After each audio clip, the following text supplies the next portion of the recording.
Alright, and now is time for a bit of news on the Watching Walford channel. Today we are going to discuss some Emmerdale news, as they revealed on the 16th of February 2023, as they're going to do a episode that has an entirely male cast to coincide with Paddy. What's his second name when it's not Dingle? But yeah, Paddy Dingle is essentially his I assume ex-wife Chaz had an affair with a guy called Al, who proceeded to get shot by their cousin's son. But this left a big hole in Paddy's life, and he has really struggled to deal with it ever since. Everything that he's done since has kind of just hurt everyone around him, and he's just spiraling into this really big, depression. Obviously he has a friend Marlon, who, they are best friends. They do talk about everything. They try to be there for one another. But it's just, even this is a bit too far out. So I will just read a bit of the article to make this clear, saying Emmerdale is set to make history with an episode exclusively featuring its male cast members. In scenes airing next month, Marlon Dingle will host a lock-in for male residents of the village at the Woolpack so they can speak frankly with each other about their mental health. Marlon will encourage the other men to get talking as a response to learning his dear friend Paddy Dingle has been contemplating suicide. Viewers know that Paddy had fled the village following his split from Chaz, but his upcoming return will initially be to say goodbye to his loved ones. Marlon is determined to help his friend in any way he can, so he convenes the men of the village to talk about what they can do for Paddy, as well as what they can do for their own mental health concerns. It's been working closely with Samaritans and Andy Mann's club to sensitively just present the topic of male mental health. They wrote, "When we embarked on this heartbreaking storyline about Paddy's depression and attempted suicide, we knew we wanted to shine a light on how important it is to talk." And essentially say they're doing this with one of the show's most popular characters in a way to just kind of prove that it can happen to anyone and that it's important to actually talk about this kind of stuff. Because, I mean, obviously, there is a select portion of the population who grew up in that toxic masculinity era where you don't talk about your feelings. And it's really important for a show to do this in this way, so we get multiple different takes of multiple different generations where they actually express how they feel. Because, I mean, Piggy, were you brought up in that, toxic masculinity type, stiff upper lip, we don't talk about this, we don't cry type deal? On my biological mother's side, we'll just call her Whitney. I don't know why Whitney. She was more like, yeah, boys don't cry. You shouldn't have long hair. You shouldn't cry. Men don't cry. You're just nothing but a sissy. Sorry if this word offends people, but I was told you're nothing but a sissy, a wussy. Like, you can't cry. Why do you cry all the time? You're so weak. Other family members would chime in as well. So, yeah, on my mother's side, Whitney's side, yeah. On my father's side, no, not really. Because I never really talked to them. They never really questioned me. I was always the kind of awkward child who sits in the corner and cries. Yeah, Christ, that is rough. I don't mean to say I'm sorry, but yeah, it's I think one thing. Were you brought up in that kind of way from your father or your mother? It wasn't. Well, I know. Well, sorry to say it, but sadly your father's no longer with us. But when he was with us, no, I actually managed to. I mean, just to extend it to being in general, I never really felt that from family type situation.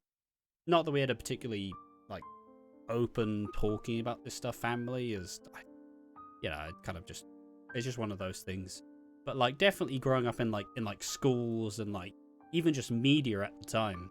You know, it was that very like toxic masculinity type, like, oh yeah, people like boys don't cry, don't show your feelings, just kind of bottle it up until you burst type deal. That was mostly how it happened. I remember. Now I will share this story. A good friend of mine. Well, we don't really talk, but in school, because people always looked at me like the awkward kid in school. And I'll explain why I'm bringing up this story in a minute. And people knew that I was a good supportive friend. Like if you needed to talk about anything like your depression or anything, I was good to talk to. And there was this kid in school. I'll call him by his real name because he doesn't like being called by. I don't want to call him by his fake name that everyone knows him by. He's not trans, by the way, so I'm not dead naming him for people who are confused. But his name was Brandon or Brendan. I will call him Brendan. And basically, he had these issues in school where he was showing where you're not supposed to cry, you're not supposed to do this, you're not supposed to do that. And I basically explained to him, look, it's all right to cry, it's all right to do this. He would tell me issues that he had, and basically, I remember at the end of the school year, he said, you were nothing but like a father to me," and I was like, "Thank you." So, yeah. That's pretty pretty nice story, honestly. So yeah, be more like Brendan, and Actually confide in people. yeah. I think And one thing that's more. I think especially with the older generation as well.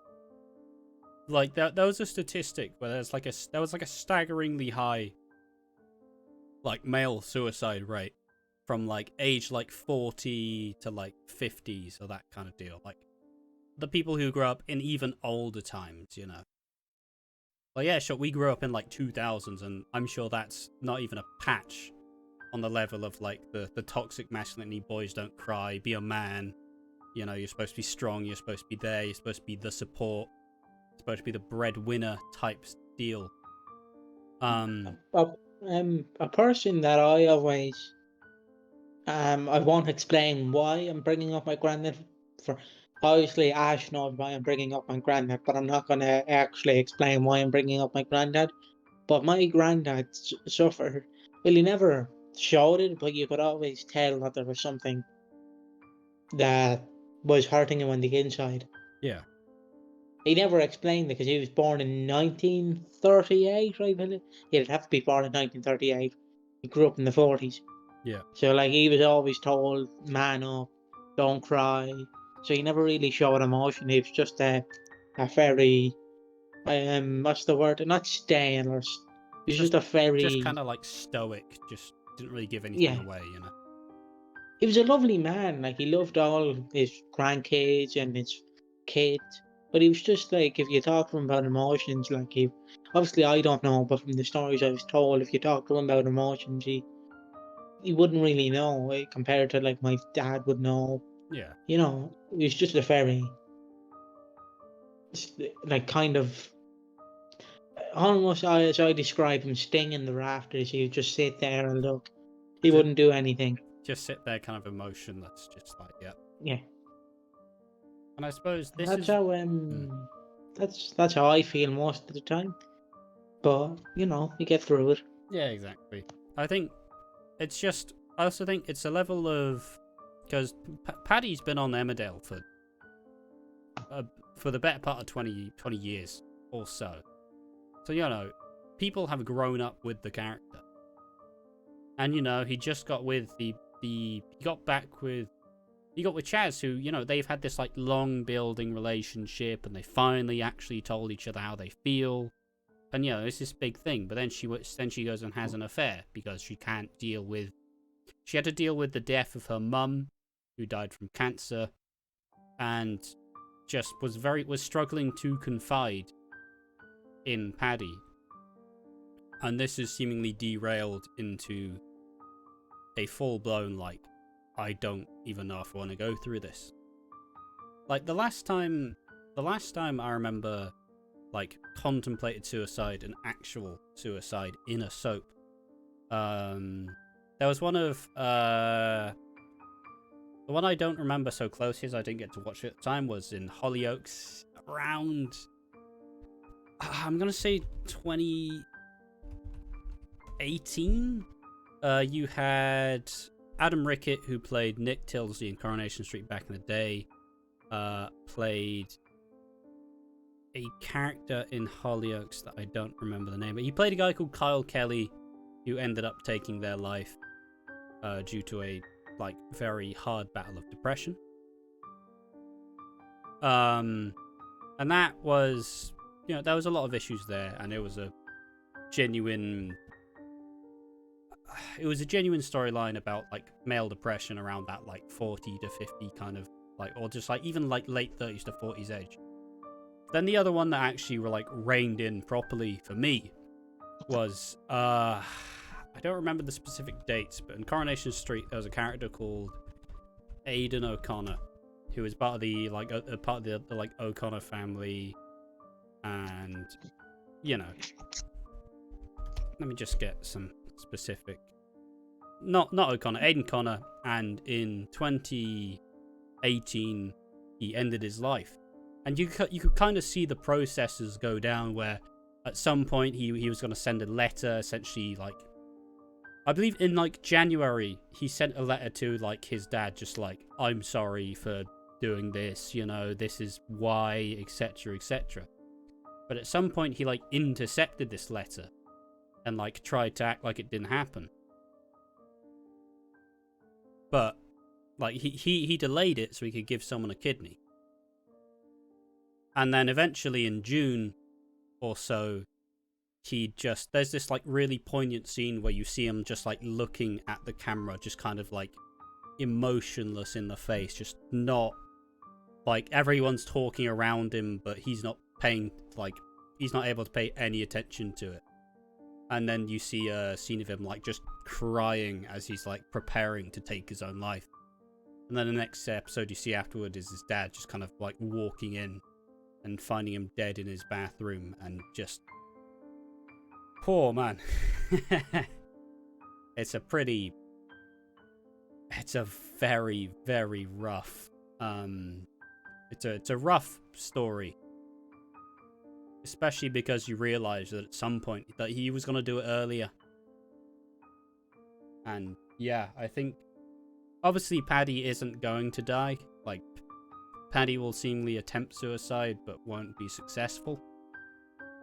But it's going to be a very big scene. I think it'll be a very big episode, and if they do it well, it'll be revered pretty heavily, because it's an important topic.